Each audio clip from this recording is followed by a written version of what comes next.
audition, they said, you're going to be the Sid Vicious of the Vampire set. And I said, no, you don't want that. You want Johnny Rotten, right? You know Sex Pistols? You know them? Yeah. Okay, so this is Sid Vicious. Like, Sid Vicious didn't record the album.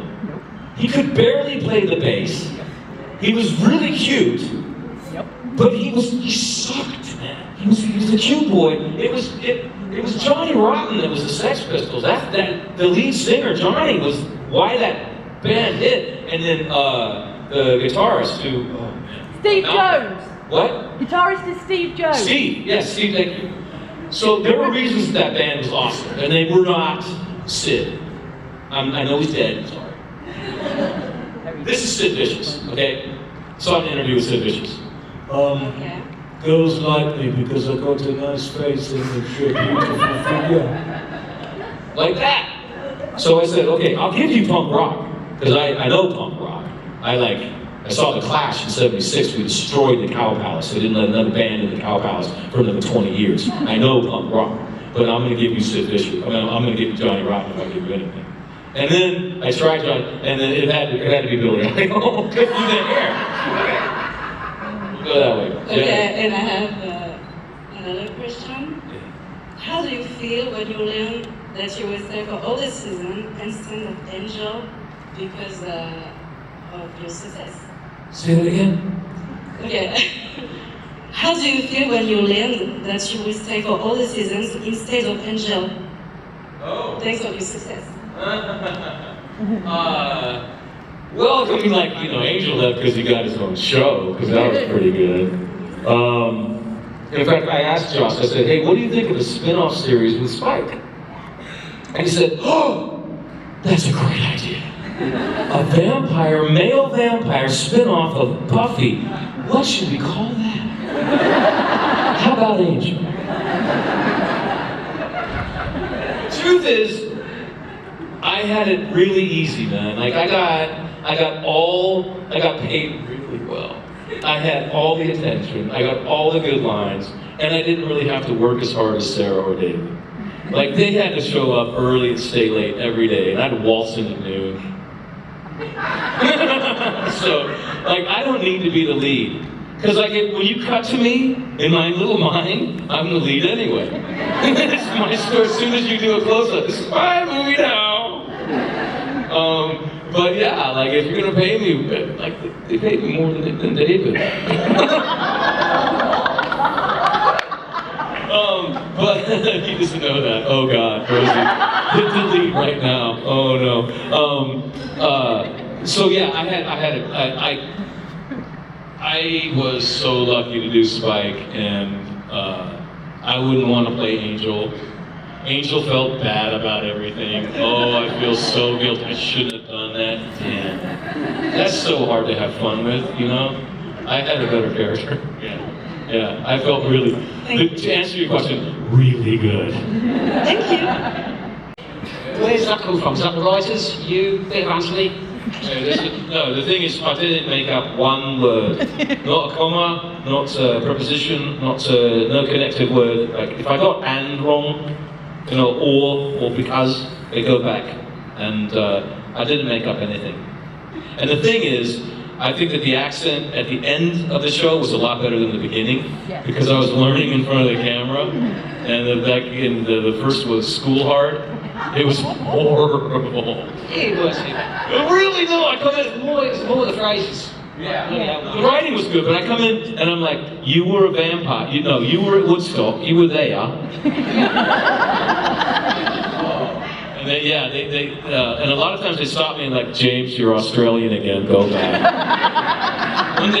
One day, Tony Head came up to me and he's like, he lost it. It's like, that's it. We don't say it like that, you prat. I'm going to help you. Sit down. It's Edinburgh, by the way. What? It's Edinburgh. Yeah, Edinburgh. Yeah. Well, I'm not with pronunciation either, so, yeah. Well, yeah, like I'm glad I didn't get killed off, so I had enough time to work it long enough, and I never gave up. I always tried to make it better, because I wanted this moment. Someone like you, who's from England, to say, you fooled me, or it didn't suck, or something like that. Thank you. I really did.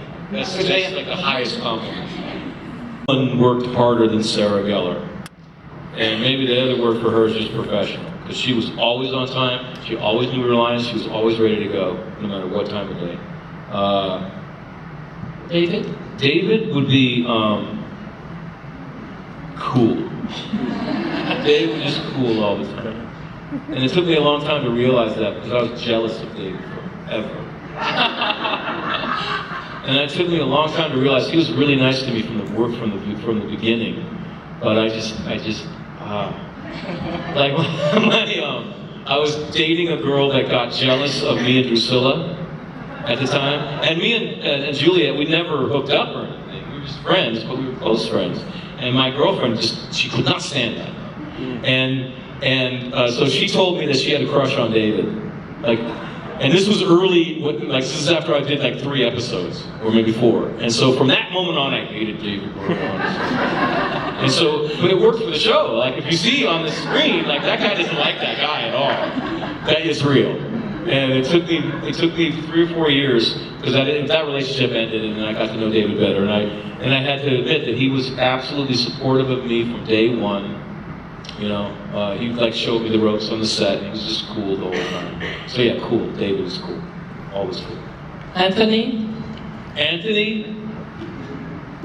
There's not even just one word for Anthony. Anthony, the best actor on that show, bar none. He acted rings around the rest of us. He showed us how to do it. I learned what I know about film acting from watching that guy. That guy is the shit. That is 2 words? The shit. Thank you very much. You're welcome. Hi, James. It's right in Buffy. I think David came on, he crossed over back to Buffy, and he and I were shooting, and there was a little dialogue exchange, which intimated they were lovers at one time. And we shot that, and then after we're like, did that mean what I think? And he's like, yeah, just say it, James, let's go home. Not even gonna go there. But yeah, so it happened. Yeah, life is long. In season 4, just as you got your chip, you smartly tricked your way to get inside Willow and Buffy's room, and he's like, well, Buffy's not here, but her best friend is. And then you had this cut, and then you and Willow were on the bed, and you were crying like you had an erectile dysfunction. So I thought that was actually quite a hilarious scene. I mean, did you have to do many takes because you were just laughing and Alison was there, and you were just trying to be like, yeah, you wore that little fluffy number last year, and Alison was like, oh, maybe you should wait half an hour. No, actually, the thing that we kept cracking up about was the previous scene that was so horrific when I jump on her and I'm being so mean to her. Yeah. That one was the giggle fest. Oh. Yeah, the one that's the one that's setting up thinking it's going to be horrific. That we were laughing constantly. Okay, Yeah. Did you? There was a Robert De Niro film where he was just horrible. Cape Fear. Yeah. There was a scene in Cape Fear where he got on top of a woman, straddled her, and whatever he did was so horrifying to me. I was like, let's do something like that, and I took it off of him. Oh, okay. All right. Thanks. Yeah. I'm always ripping off better actors. Like De Niro. Yeah. Well, Michael Caine wrote an acting book, and he said, if you see something that you like, rip it off. You will never get caught. I'm gonna have to take that advice. Yeah. Thanks. Do it every 8 days because a vampire's dead, so their fingernails, their hair, none of that grows. So I couldn't have roots. Roots would give the lie. And so on the bottle of the bleach it says only do this every 6 weeks. It is not safe to do this more often than that. And so for 7 years we did it every 8 days, and they constantly told me, your hair is going to fall out, James. We don't know, you might just be bald for the rest of your life. No one knows what this does. No one has experience with this kind of bleaching for this long. We have no clue. And the thing is that, how many people know what it's like to bleach your hair? It hurts, right? Yeah. Yep. And the thing is it would make sores on my head, and they wouldn't have time to heal. And then you put bleach on top of an open wound, and it's just horrific. It's not good.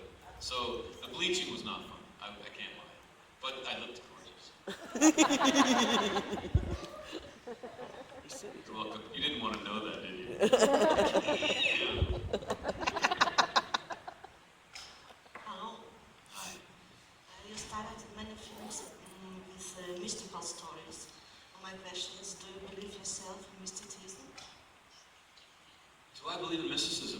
my God, yeah, all you gotta do is read a book about particle physics.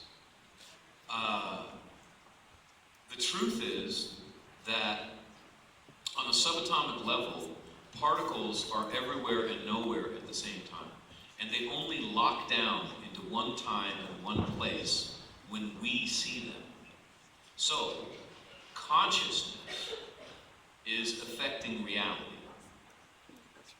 which is exactly the opposite of what we used to think. We used to think that reality affected consciousness, but consciousness, we seem to be creating the material world as we're going. Like, it is so weird, it's hard to get your mind around. We have no idea really what this means, but we do know that when we try, that an electron revolving around a nucleus is everywhere. It's like a fan. It's not like a particle spinning. It's like a fan. It's everywhere at the same time until we measure, and then it locks down.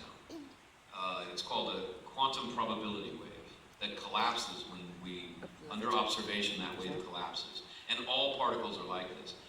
There's so many weird things going on. We're starting to realize how strange the universe is. And there was a mathematician who was voted the second most influential scientist of the last decade.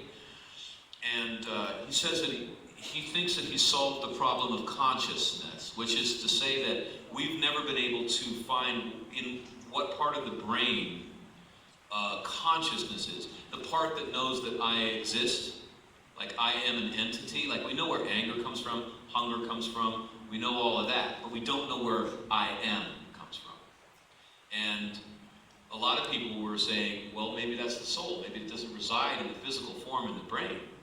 But this guy said, mathematically, he thinks that he's found it, and it would be in the quantum vibrations in the nanotubules of the brain, which is to say they're very small. And he says, mathematically, if that's true, the consciousness would have been born at the Big Bang and would survive the death of the body and be able to reincarnate into different bodies as we go along. And that's not that's science. This is like a really top-flight mathematician who's proposing this. And it's a respectable theory. And so, yeah, mysticism seems to be dovetailing with science in a lot of ways. And I don't know if we'll ever know, but it's impossible at this point to turn your nose up at mysticism. Thank you. Yeah. Hi, James. Hey, man. I love your band, Stop the Robot. And I know you have influences like Nirvana, or Pink Floyd, or Radiohead, or Tom Waits, like you said yesterday. And I wanted to know what's your favorite band? Oh, God. Difficult.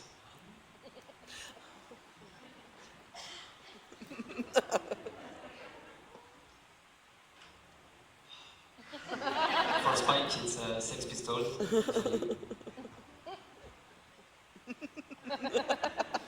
One, God. Nirvana. Yeah. Nirvana like saved the music industry because before Nirvana it was all corporate rock. Like the history of rock and roll is like the garage bands take over and then they make too much money and the corporations take over and you get a bunch of pablum and a bunch of uninteresting music for a long time, and then the band comes through and just cuts through all of that, like the Beatles did, or the Stones, and then for a while, that other bands can come into the marketplace, and you have like a renaissance and a revival of music, and then the corporations come back and take it all over again, and that's what had happened before Nirvana. It was a ghost town. There was nothing interesting, as far as I'm concerned, nothing interesting going on, and then Nirvana just sliced it open again, and then you've got other good bands, like I don't know, Soundgarden that came out of that, Bush, but Nirvana. If art, I think art is to a large extent transmuting pain into beauty. Nirvana did that. They took so much pain and made it beautiful. I agree. Thanks. Thanks, man. Hi, James. One person like that. Everyone else is like, whatever, Nirvana. Everybody loves Nirvana. Hey, James. I've got a question. It's mainly about vampires, and there's been quite a lot of controversy over this episode of this issue. Oh, come on, why do you love Dragon Ball Z? Me? Yeah. Oh my god. This is what I want to talk about. We haven't talked about Dragon Ball. The main thing about Dragon Ball Z is this. No. It was like, you're 50. Like, this is when Buffy and Dragon Ball Z both came around about the same time. Yeah. And it's just like, it's the greatest battles that you ever saw in your life. You know, the energy, everyone got hyped up when it was all at secondary school. And it never ever really got away. And then, you know, you turn to a complete and utter freak about it. And you're like, oh my god, this is like the greatest thing that I've ever seen in my life. And then you think, you know what, one day I'm gonna get out of this. And then I'm like 30 now, and I'm like, oh my god, I'm still watching it. I'm like, oh my god. So good. So like, I got my little brother into it now. He's like 10. My mum goes to me, oh my god, you got your little brother to Dragon Ball Z, haven't you? I was like, oh my god, yes I have. So it's just. You know what you tell your mom? You just tell her that get a young man into Dragon Ball Z. Because I think that Dragon Ball Z, at the very base of it, this is why I love it. Too. Okay, forget it. I'll go next. I'll go later. Keep going. It's just like you have Goku, you have Vegeta, and Vegeta's like, he's always aspiring to kind of go against Goku, and then you see all the character development, and you get so emotionally attached, and everyone's dying, and everyone's killing each other, and you're like, it just thrilled you on a level that I don't think anything else, like literally, Buffy's my favourite TV show, and then Dragon Ball Z is my favourite anime, and I don't think anything's ever hit those two levels, you know, obviously everyone watches TV, and it's like, Buffy's been around for what, 17 years? And I can't even think of what a number 2 is compared to Buffy. It's seriously, it's like kind of like that kind of level. But I was going to ask you, Megan. Oh, wait, now I can tell you what I love Dragon Ball Z. Yes. You don't answer your question. Yeah, let me say, This is why I love Let me say Oh my gosh. Dragon Ball Z helped me raise my son. Right? He was 7 years old, we're in Toys R Us, and he sees Dragon Ball, and he goes, can we get that DVD, Dad? And I look at the sticker, it says 13 plus, you know, like the age that you should start watching. And I was like, well, son, let's watch it together and we'll talk about it. And we start watching it, and I realized it seems to be a rumination on what it means to be a man, I think. Because, like, I work with a lot of stuntmen, and stuntmen are glorious. Like, they are triple black belts. They can kill at will, so consequently, they have nothing to prove. And so, they're the most peaceful, humble, childlike people in the world, because they don't have to prove that they're manly. They know they're manly. Everyone knows they're manly, so they don't have to puff up, hi, how you doing? They're like, oh, how you doing? And that's Goku. Goku, as far as I'm concerned, is the perfect man. He is humble, he's goofy, he loves to play with his kids. If you give him his perfect day would be a big lunch and a hammock and playing with kids. But if you attack his family, you're toast. Which I think that's what a man should be. And then you have Vegeta, who is an overgrown boy, who is always saying, I'm tough, I'm tough. And he's still trying to prove himself. And so he's like the kind of guy who is not sure if he's a man or not, so he's creating chaos in order to prove himself against.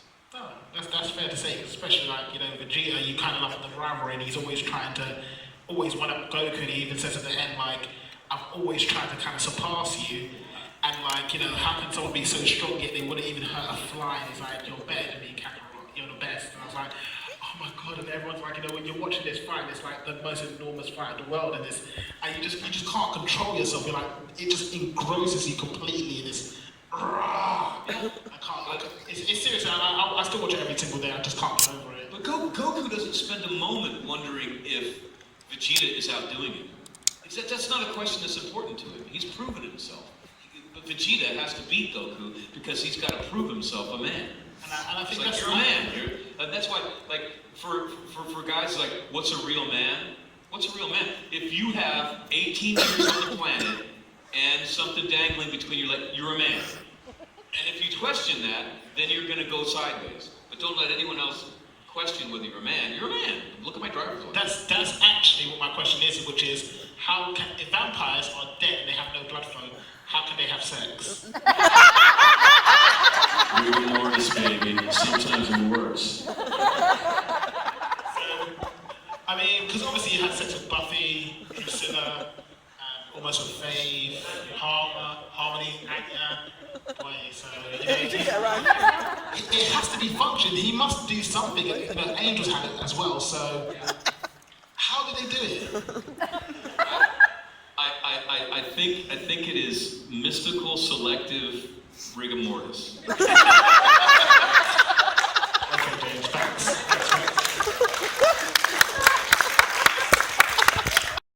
Episode where Buffy and Spike first have sex. Earlier in the episode, there is a scene where Spike is going into a street and he wants to bite a girl.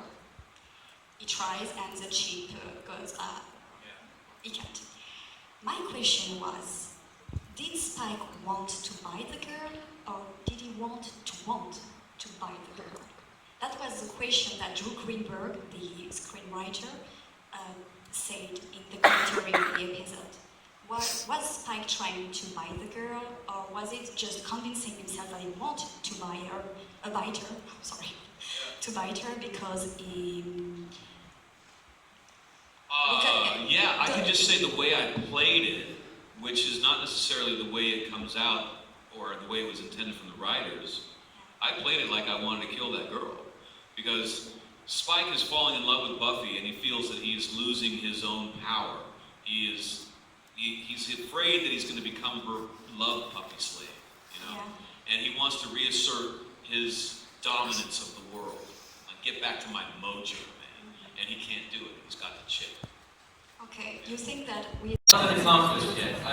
Apparently I am completely shameless. I don't promise to answer any questions you people ask. But I think these are just a great time to just don't edit yourself. Anything that you'd like to know, no problem. So who's brave? Hello. We met on Frankfurt in 2014, and the tradition was to ask you what you have for breakfast this morning. What I have for breakfast is here. I'm just going to turn this. I hope this doesn't feedback. It's probably going to start feedback. Can I turn this just a little bit? I had, I would rather talk about what I didn't have. I will eat anything without carbohydrates or without sugar. I quit sugar a little while ago, and I went on this diet where you can have bacon and cheese and eggs and ribs and all the things that I truly love, as long as you don't have pasta and rice and bread and all of that stuff. So I'm on this like fat diet. Yeah. The only thing that you have to do if you're on this diet, the only thing you have to do is not eat sugar because that's like a carbohydrate. And I found that when I started doing this, my energy level went up and I felt great. And I don't think I'm ever going to do anything else. So I eat vegetables and nuts and ribs all the time.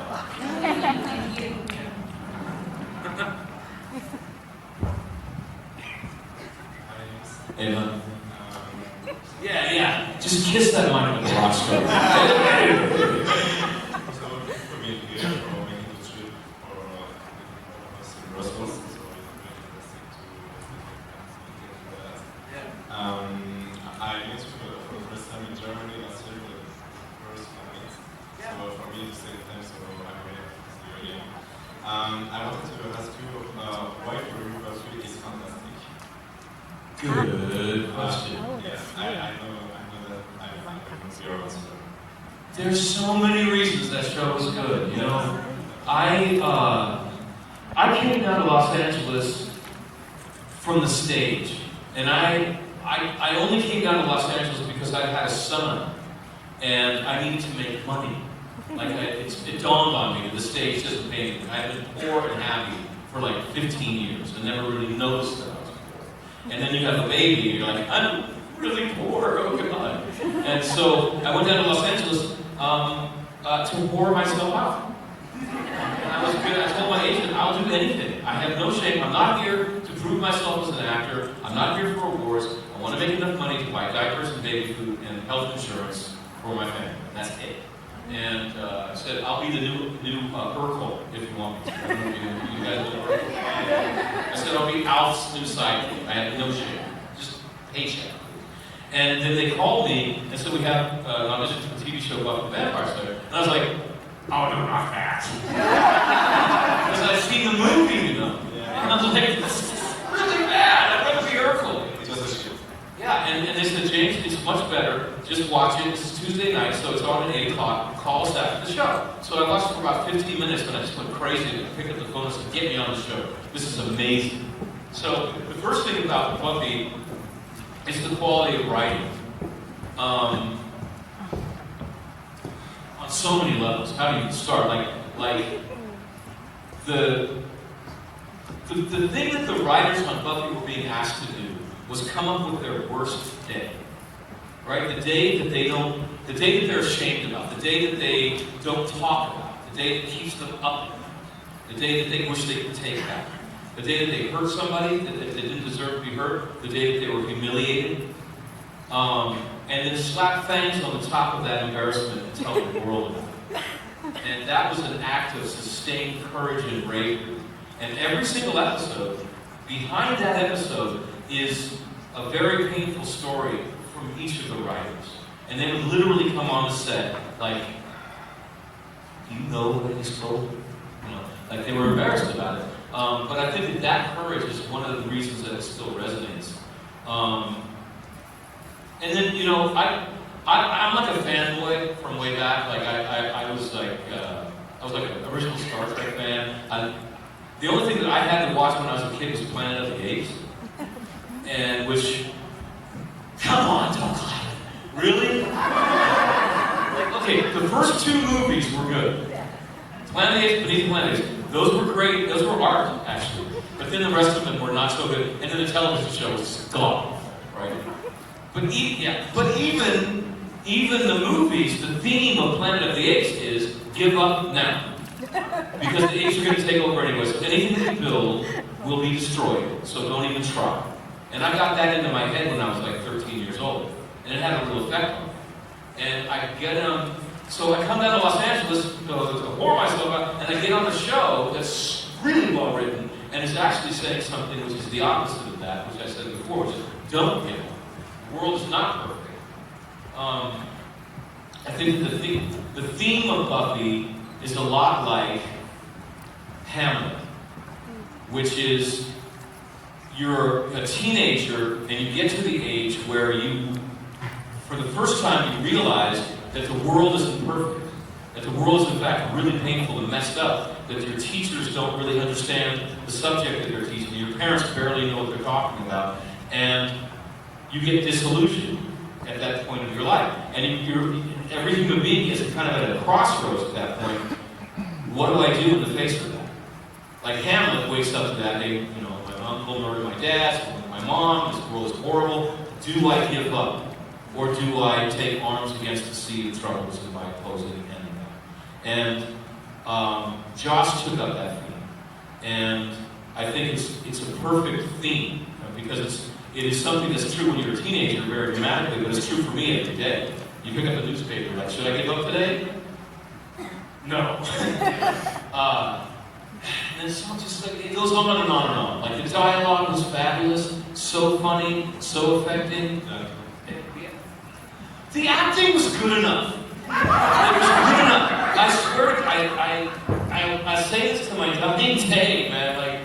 Like, Josh came up to me and I'm in the makeup trailer and they're putting on the eyeball and the hair and everything. And he comes in and he sits down, he's quiet for a minute, and he goes, I just want to tell you, you're a really good actor. And I went, oh Josh, come on, this show is not about the acting, it's about just servicing really good scripts. Don't give me that great acting, it's not that. He's like, no, James, just take it, you're a good actor. No, Josh, come on, it's the writing. Would you shut up, James? I'm trying, this is hard for me. I'm trying to give you a compliment. We went back and forth, and finally we came to the conclusion together that good acting is not screwing up good words. So like to be an actor is like, I was a waiter for a long time, and like, when you're a waiter, you have to take the food from the chef and get it to the table without dropping. That's the job, right? I couldn't do this, by the way, I was horrible. So, as an actor, you take the food from the kitchen, which is the writer, and you have to get it to the audience without screwing it up. And hopefully with a little flourish. But basically, you just want to get it on the table in a clean way so that they can eat it. That's it. And the problem with a lot of actors is they try to be so cool, and they twirl around with the plate and they drop it. You know? But I think, thank you. But I think what I take from that is I got the words to you clean. Yeah, I gotta move on. So why was Buffy such a great? I can go on and on and on. I have my nose in the air about storytelling. I have spent most of my life doing Moliere, Shakespeare, and Shaw, and Ibsen, Chekhov, and Joss Whedon, and he's up there for a moment. Like, this isn't good enough? Oh my God. Okay. If I were to ask for anything better than what I have, like you, ingrate. No, this is it, right here, right now. This is perfect. Do you still watch the Buffy and Angel, the TV show? I haven't in so long, and I want to, because making it was a terrifying, painful experience, because the writing doesn't allow you to be comfortable. The writing begs you and seduces you into revealing yourself in ways that are really scary. And so my memory of shooting Buffy is terror. Really, like the scripts would come out and like, I have to go there next week? Oh my God, like I don't know if do I want to show that side of myself? Do I want to experience that? Because like most shows are safe, which is why most shows suck, you know? And the actors can just get in there and read their lines, and they don't have to care, and they're just doing the same thing every week. But that's just not Joss Whedon. Joss Whedon will not play it safe. He does not care if the audience is happy. In fact, he'd rather have the audience be sweating bullets too. And so his writers weren't comfortable, his actors weren't comfortable, everybody was sweating it. We were all doing things that we didn't know if we could do that. And so when I think of Buffy, I'm like, you know, I'm really proud of having done it. But wow, if I remember what I was going through doing it, it's not the happiest. I'm so proud of doing it. And as an artist, I wouldn't take it back for a second, but I wouldn't always call it a fun time. And so, but now, it's been long enough that I can just appreciate it as an audience member and just have the fun of watching it. And I need to do that. Yeah, something I'm looking forward to. But the thing is, I'm really into video games right now. There's so many things I need to do, but then Fallout 4 came out. It's such a good game. Thank you. You're welcome. Hi. Hello. What's your favorite place to visit? My favorite place to visit? Yes. Wow.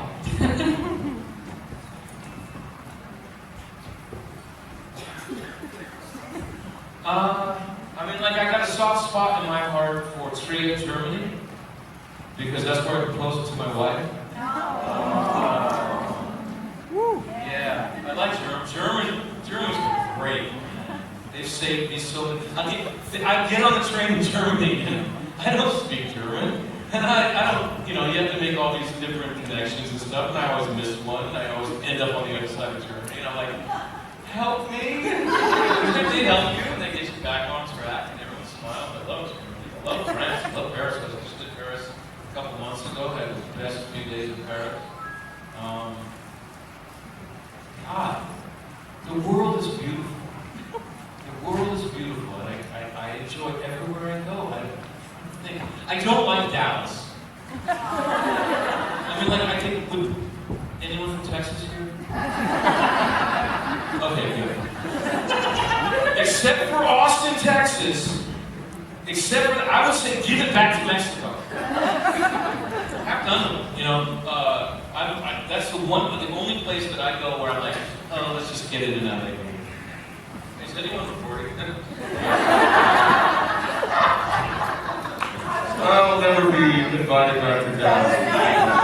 They'll just shoot me in the face. We got guns, boy! What do you say? Texas is just a fun place to make fun of. I just got to hear voices. See, my newest character is Texas. Get formation. Hi there. My name is Buford T. Copper. I'm 85 years old. And I ain't been to town in my life. I ain't been out in town. If you got water and sheep, you got everything you need. Can you get a bloody hell? Bloody hell. I don't do that anymore. I've moved on with my life. You know, I'll say something else. Can I say something else for you? Yes. Okay, this one, just because the intervals in that need a little rehearsal, and I don't want to, acapella is a little bit tricky with that song. This is a song designed to be acapella, and I wrote it while in Lithuania shooting a cowboy movie. No, Romania shooting a cowboy movie. And it's about a cowboy that's about to get hung because he was robbing banks.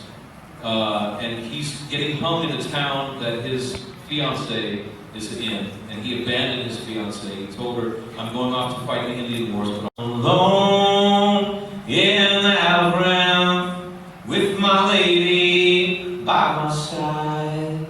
After wars, I left her, and now she's come, watch me die. She's the flower and the sun. Now she's crawling through the mud. Cause of me, cause of me. My heart was sick from killing Indians with their babies in their beds. I refused, but my general put his gun up to my head. And I wanted to come home, so Abby wouldn't live alone. So I killed, burned them down. Something the character is so good, so we have to keep him on. Or can the fans do something if they like a character? I mean, nowadays, in case of the internet, you see the reaction right away, but back then, I don't know, you shot 5 episodes and then it wasn't even aired. Yeah, I don't know how that worked, but we were aware of fan reaction. I think the internet there was posting boards and stuff. And so I think that there was some kind of feedback going on even back then. And I think I knew that I was going to last a little longer when they didn't kill me, but they put me in a wheelchair. And then at the end of season 2, that was really it. That was the end of Spike. There was no more plans for Spike. And I just felt lucky to have gotten 10 instead of 5. And then in season 3, like I left after season 2 saying, they are not going to be able to do this show without me. I was so good. And then they found Eliza, and she did Faith, and it was just even better with her. And I was like, and I was watching at home, and I was like, damn it! They could do it without me just fine. But they had me back for 1 episode, and again, that was it. No, that was all it was going to be. But then they spun off Angel and lost Cordelia, and they needed to have a new person come in and tell Buffy she was dumb, and Sarah said it might be Spike. So I never really knew when it was going to end, and I, for a long time, thought that even though they signed me as a regular, they would fire me as a regular really quickly, because I couldn't get in the room to tell anyone that they were stupid without burning up. So I was always surprised that I was back, like constantly. I would read the scripts for my death scene. Before I read the rest of it, I just checked to see if I was dead yet. Every week. Thank you. You're welcome. Hello. Hello. When you haven't become an actor or which profession would you like to do? You know, I don't think that one has to choose. I think that art is a human birthright, and I think that if you want to do art, anybody can and should. You know, it makes a lot of things about being human are not so great. Like we know we're going to die, that sucks. You know, but what we can do is we can write a song, we can paint a painting, and like I like to paint. I am horrible at it, but I like to do it. You know, I like because it makes me notice the world. But I don't, you know, I'd never be able to make money at it. But it's still, I'm a human being. I'm gonna try that. You know, so I kind of live my life. I say I like to have my cake and eat it too, and I've never had to choose. But in all honesty, I chose because I went to college for acting. And if I hadn't have met Charlie DeMars, the band wouldn't have formed, and I would have just played a couple of clubs. Like, when I met Charlie, I was playing clubs, but I was horrible. Like, I was in a band in high school, and then after high school, I chose acting, and my music just became my private thing. And when I got on Buffy, people found out that I play guitar, and they wanted me to play in their clubs because it would sell well, but it wasn't any good, and I knew it. And I remember I was playing the Key Club, which is one of the major clubs in Los Angeles, and someone comes in and goes, "Dude, Pink is in the audience. She's here to see you, man. She says she's excited." And I was like, right on. And I did the show, and after the show, Pink was not there anymore. She just walked out. I probably just broke her heart. It was so bad. But then I met Charlie, and he kind of fostered me as I grew in songwriting and singing, and I got good enough to start coming out with a band. Yeah. Okay, thank you. I've got one thing to ask you about. In season 4, just as you got your chip, you smartly tripped your way to get inside Buffy's room, and he's like, "Well, Buffy's not here, my best friend is." And then you had this cup, and then you and Willow were on the bed, and you were crying like you had an erectile dysfunction. Oh, God. So I thought that was actually quite a hilarious scene. I mean, did you have to do many takes because you were just laughing and Alison was there, and you were just trying to be like, yeah. You know, you want a little fluffy number the last year, and I was just like, oh, maybe you should wait half an hour. No, actually, the thing that we kept cracking up about was the previous scene that was so horrific when I could jump on her and I'm being so mean to her. That one was the giggle fest. Oh. Yeah, the one that's just like, the one that's like setting up thinking this could be horrific. That we were laughing constantly. Okay. I wanted to, there was a Robert De Niro film on, it was just horrible. Cape Fear. Yeah. There was a scene in Cape Fear where he got on top of a woman and straddled her, but whatever he did was so horrifying to me. I was like, let's do something like that. And I took it off of him. Oh, okay. Yeah, I'm always ripping off better actors. Like De Niro. Yeah, well, Michael Caine wrote an acting book and he said, if you see something that you like, rip it off. You will never get caught. I'm going to take that advice. Yeah. Hi. Hello.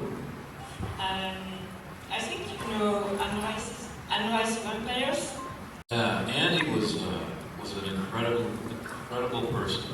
He was kind and supportive and funny, but while filming, he was in constant pain. For some people, like the contact lenses that we use are not the kind of contact lenses that normal people wear. They go over the entire eyeball, or the front of the eyeball. And for some people, that's really painful. For me, it never was. My eyes were fine with it, but Andy's didn't like it at all. And so every scene, he's got those eyes. So every day when he was filming, he was in real pain.